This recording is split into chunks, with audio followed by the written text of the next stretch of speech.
pagi Bapak Ibu, perkenalkan nama saya Martina Kera. Saya guru bimbingan konseling di SMPK BPK Penabur Cimahi. Selama masa pandemi ini, banyak hal yang kita lakukan untuk menyesuaikan diri dalam segala bidang. Saya sebagai guru bimbingan konseling pun melakukan hal yang demikian. Sebagai guru bimbingan konseling, saya perlu menyesuaikan diri untuk memberikan layanan konseling yang bisa saya berikan bagi peserta didik di sekolah yang di mana saya bertugas.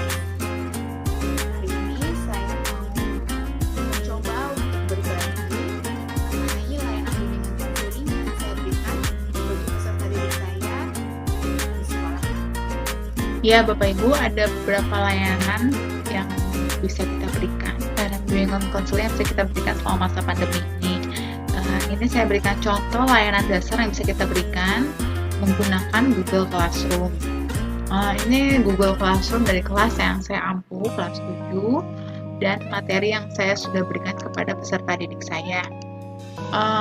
Di Google Classroom dengan topik bimbingan konseling, saya berikan judul Change Your Words, Change Your Mindset. Di bagian petunjuk opsional, kita bisa menyapa peserta didik kita, menanyakan kabar mereka, menyampaikan tujuan ataupun tema kita, pelayanan yang kita berikan, kemudian memberikan instruksi untuk mereka apa yang perlu mereka lakukan, dan tugas yang harus mereka kerjakan. Nah, di sini materi yang kita bisa berikan itu bisa berupa beragam ya, bisa berupa file PowerPoint ataupun video pembelajaran. Nah, yang saya berikan di sini adalah video pembelajaran. Video pembelajaran ini bisa kita berikan sesuai dengan tema yang kita pilih. Dan videonya bisa kita ambil baik dari YouTube ataupun sumber lainnya. Nah, kebetulan yang ini video pembelajarannya saya buat sendiri. Kenapa? Karena supaya sesuai dengan tema yang saya harapkan dan supaya alurnya bisa saya atur. Maksudnya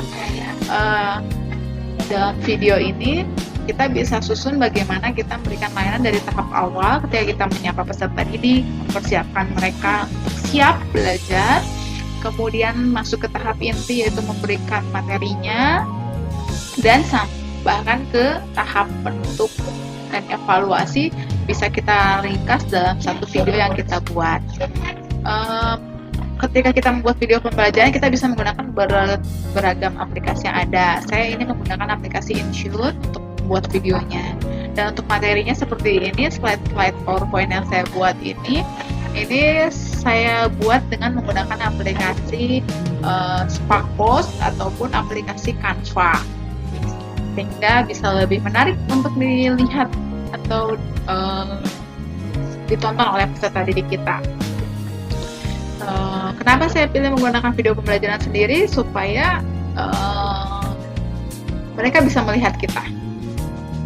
Mungkin harapan saya semoga ketika siswa melihat kita di dalam video itu, mereka jadi penasaran apa sih yang mau ibu atau bapak guru sampaikan.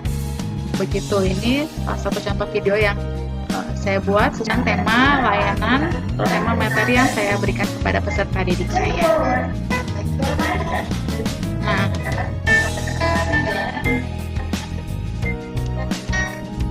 Nah, demikian, setelah mereka menonton video materi yang diberikan, saya juga memberikan tugas untuk mereka membuat kalimat yang mengandung makna mindset tetap dan mengubahnya ke kalimat yang mengandung makna mindset bertumbuh. Dan karena anak-anak remaja sekarang lagi senang membuat tulisan lettering, jadi saya juga meminta mereka untuk membuatnya menggunakan skill lettering mereka masing-masing, dan saya memotivasi dengan menuliskan bahwa yang terbaik akan diposting di Instagram sekolah. Nah, mereka bisa mengerjakan tugas itu di rumah mereka masing-masing dan mengumpulkannya lewat Google Classroom ini. Ini saya tunjukkan salah satu contoh hasil karya peserta didik saya dari layanan saya yang ini. Di bimbingan konseling memang tidak diperkenankan untuk kita memberikan nilai pada kepada peserta didik kita. Tapi saya berikan dalam bentuk kalimat deskripsi ya, seperti ini saya contohkan, saya tuliskan di full, ataupun kita bisa tuliskan bagus sekali, ataupun kita bisa tuliskan kamu hebat, atau itu bagus banget, dan segala macamnya. Itu kita bisa lakukan di komentar pribadi penilaiannya. Itu kemudian kita juga bisa memberikan Google Form untuk layanan konseling, karena selama masa belajar dari rumah ini kan kita tidak bisa melakukan sesi-sesi konseling yang bertemu tatap muka ya, tapi kita bisa melakukannya dengan virtual. Nah, kemungkinan anak-anak kita mungkin bingung bagaimana caranya bisa konseling dengan guru BK-nya karena situasinya sedang belajar dari rumah. Maka saya lakukan dengan kita menjemput bola dulu sebagai guru. Saya memberikan Google Form yang berisi pertanyaan-pertanyaan yang apa yang mau mereka sampaikan kepada kita sebagai guru BK. Di sini temanya layanan konseling. Saya juga tuliskan deskripsinya, kalimat pengantarnya. Lalu mereka bisa menuliskan nama mereka, kelas mereka, ini identitas mereka ya. Kemudian mereka bisa menuliskan apa yang menjadi keluh kesah mereka, atau apa yang mau mereka curhatin ke guru BK-nya. Lalu apa yang menjadi harapan mereka setelah cerita ini, kemudian adakah yang mau mereka tanyakan. Nah, ini pertanyaan-pertanyaan ini tergantung guru BK, Bapak Ibu, jika mau membuat pertanyaan lain untuk membuat peserta didik mau mudah memahaminya, silahkan. Dan ini terakhir saya tuliskan bagaimana kami bisa menghubungimu. Jika melalui WhatsApp atau lain, silahkan tuliskan nomornya.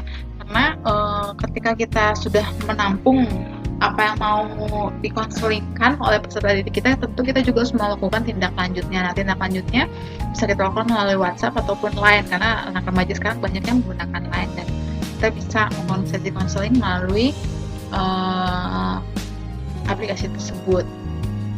Nah, ini mengenai layanan konseling. Ya.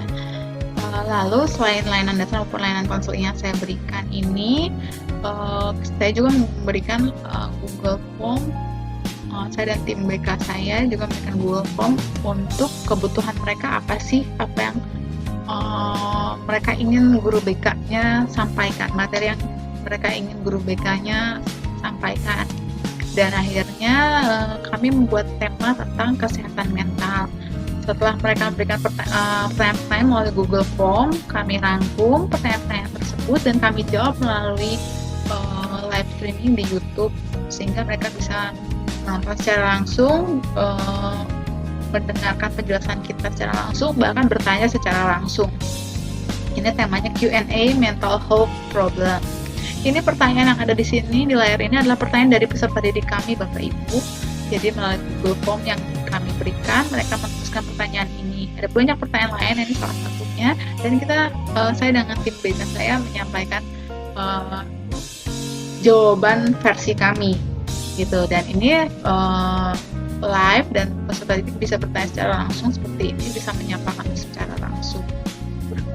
Itu kemudian untuk layanan-layanan kami berikan juga layanan pelatihan individu untuk anak kelas 9 ya, karena mereka mau masuk SMA, tentu mereka kebingungan mengenai SMA yang mau mereka pilih, sehingga kami buat juga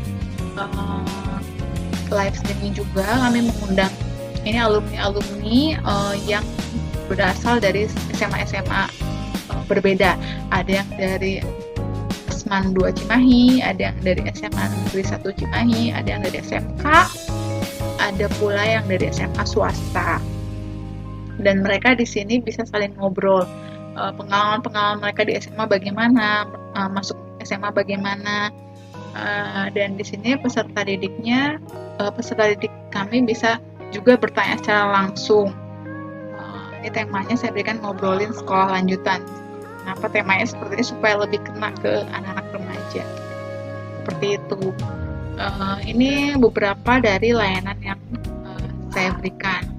Jadi ada banyak hal layanan bimbingan konseling yang bisa kita lakukan, baik itu materi yang kita berikan Google Classroom ataupun layanan konseling yang mungkin kita rekap dulu dari Google Form, ataupun kalau kita memberikan rekomendasi peminatan bagi anak kelas 9 juga kita bisa lakukan melalui Google Form. Lalu kita bisa juga tayangkan ataupun bertemu mereka melalui Google Meet ataupun Zoom ataupun aplikasi lainnya. Kurang lebih seperti itu.